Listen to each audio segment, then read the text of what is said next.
My name is Jeanette Lazam, and I, along with Stella and Emil, composed a team, as she said, from the KDP, or the Union of Democratic Filipinos. My last year in this hotel was the year we were evicted. And it's taken me this long to come to terms with it. It was a very heart-wrenching struggle that everyone who participated, whether it was a day, a minute, or a second, or 10 years, it was very heart-wrenching. And I finally was able to write something that kind of like opened me up again and made me want to come back to the International Hotel. So I will be working with Evelyn to look down at the roster, the list of people who lived here, and to make sure that their names are spelled correctly, and to, most of all, to make sure that their names are on there. Because everyone who lived here, everyone who worked here, everyone who participated in the community struggle to save the International Hotel has a right to be on that roster. So I have this, excuse me, I have this work that I did. So please bear with me. It's called Walls and a place called Manilatown. It's difficult to imagine the old International Hotel. It's difficult to imagine there were people, good people, who lived, worked, and died here. It's difficult to imagine or to understand why 56 tenants stood firm on saving our home, stood righteous when the eviction notices were tacked on the doors, the Asian Community Center, Chinatown Progressive Association, Kearny Street Workshop, and last but not least, the front door of the International Hotel. It's difficult because so many years have gone by, and many of the tenants have already passed on into the light, into the ever after. Is there anyone left to tell their story, our story? Is there anyone left to laugh at our jokes, taste our food, and listen to our music? I'm not sure. I think just the ghosts who cling longingly to the walls and the old rickety chairs, wishing that someone, anyone, please place their ear against the wall and sit on the old rickety chairs, close their eyes, and listen. It's the stories of the first alasqueros, the first zoot suiters, the first vegetable and grape pickers, the first of the first, but never the last, to stand up and be counted during the 1930s and 40s. Ever hear walls cry? Cry as each tenant counted out their money, placed that bet, and lost. The walls do not lie, because the walls hold the very soul of each tenant. Every confession, every lost kiss, every orgasm and erection that took place for 60 years or more. That's why the walls of the old International Hotel had to be silenced, broken down, discarded, and thrown away. The walls held the history and the secrets of Filipinos. It was too dangerous to allow the walls of the International Hotel to stay upright. It was too dangerous to allow the walls to creak and moan as they swayed with each punch from the wrecking ball. It was too dangerous to allow the walls to continue screaming in such a high pitch.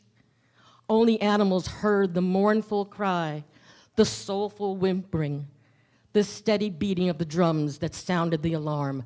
The eviction is upon us. The eviction is upon us. It is said the writing is on the wall. What does that mean? Who wrote it, and where did the writing go after the walls went down? I looked, and I only found eviction notices, death notices, late notices, and little pieces of scrap reminding me of all those notices. The writing on the wall It somehow was supposed to tell us that danger was imminent, that our time was running out. Where should we go to save our walls and our soul? Which way do we have to go?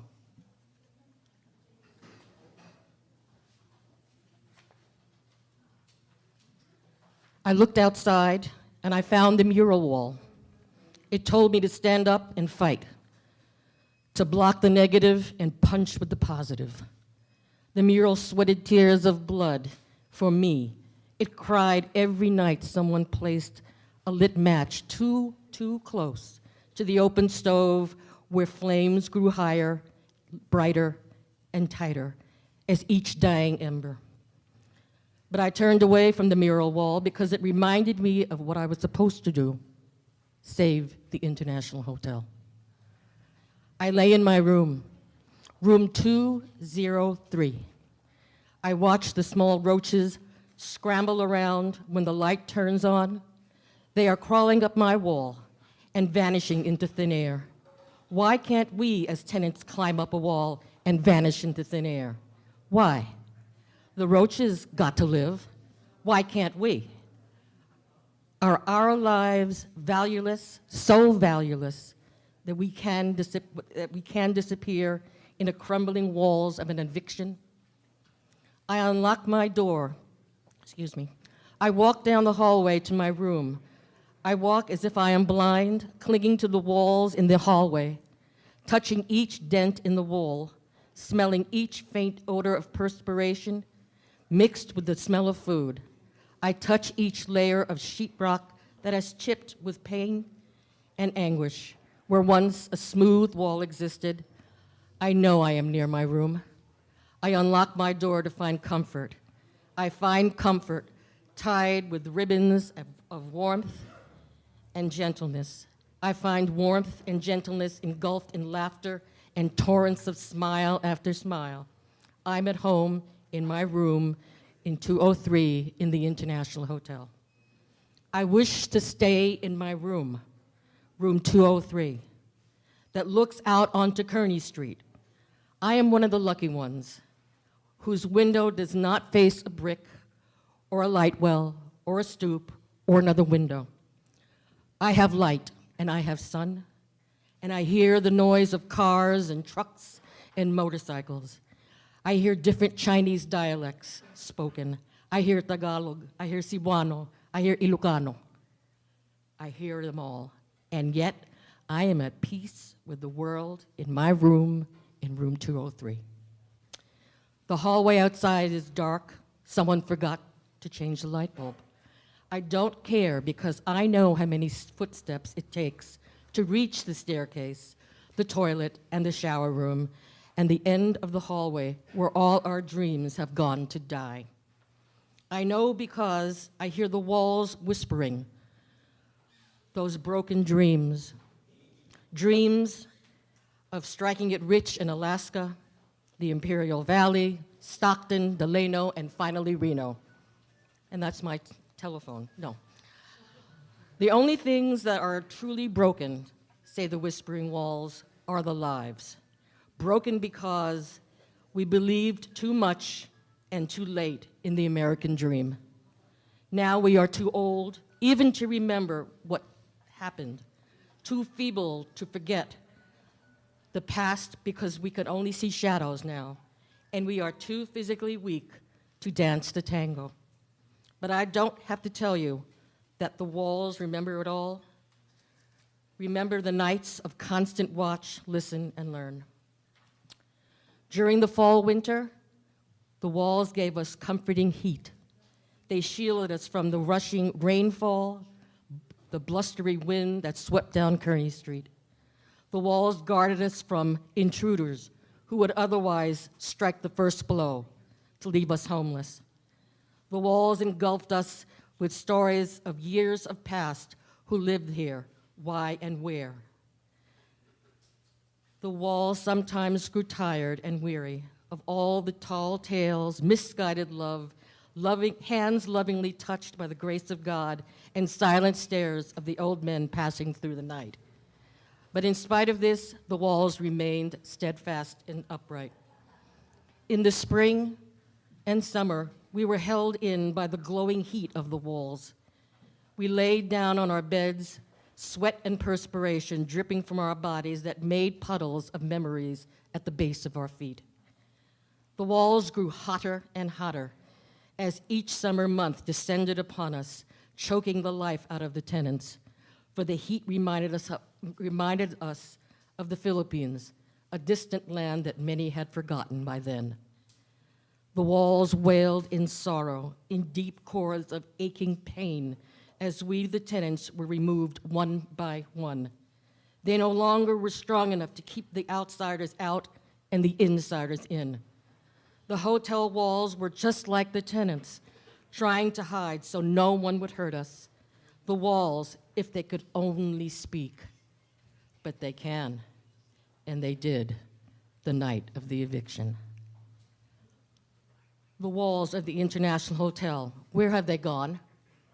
They've gone to the sheetrock and plaster bin of history. Why did they go there? Because no one cared anymore for its stories. When will they return? Never, my friend. How will I learn? You'll learn from the tenants who remain to tell the story of the International Hotel. Where shall I find them? Wherever the fight for truth, justice, and equality ring loud in the hearts of those who march to a different drummer, whose lives are the very walls that fought so hard and so long to save not just a hotel, but a place called Manila Town. Thank you.